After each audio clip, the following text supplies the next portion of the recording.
Lao Tzu puts it in this way: the great Tao flows everywhere, both to the left and to the right.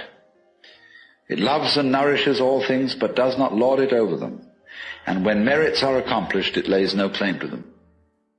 The more, therefore, you relinquish power, trust others, the more powerful you become, but in such a way that instead of having to lie awake nights controlling everything, you do it beautifully by trusting the job to everyone else.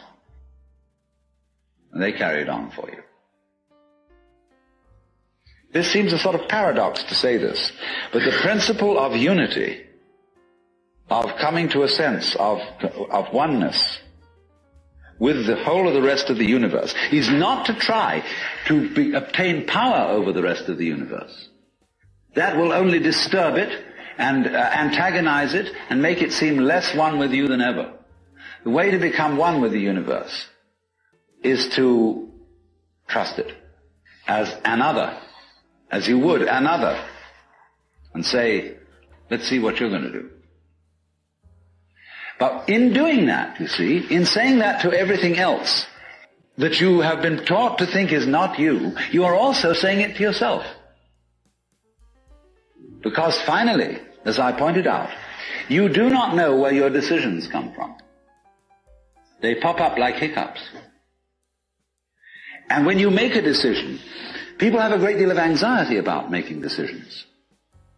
So when we decide, we're always worrying, did I think this over long enough?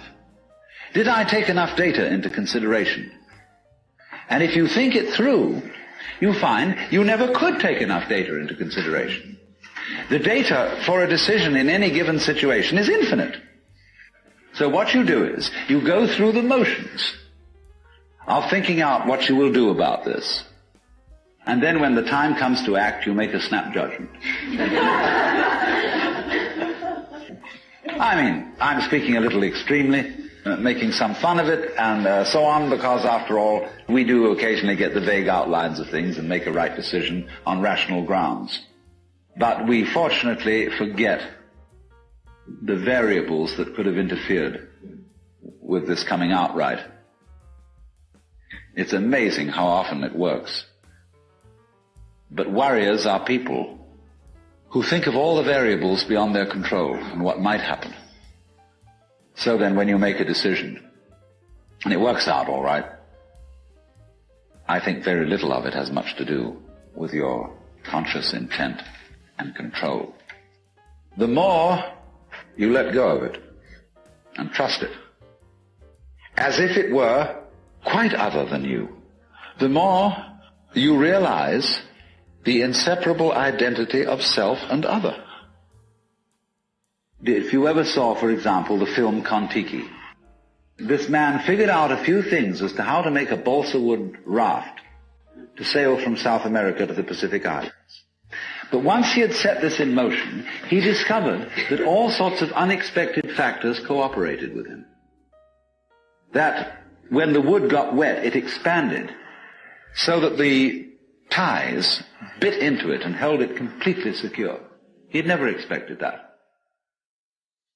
And he found that as he sailed along, a flying fish would simply alight flat on the deck every morning for breakfast.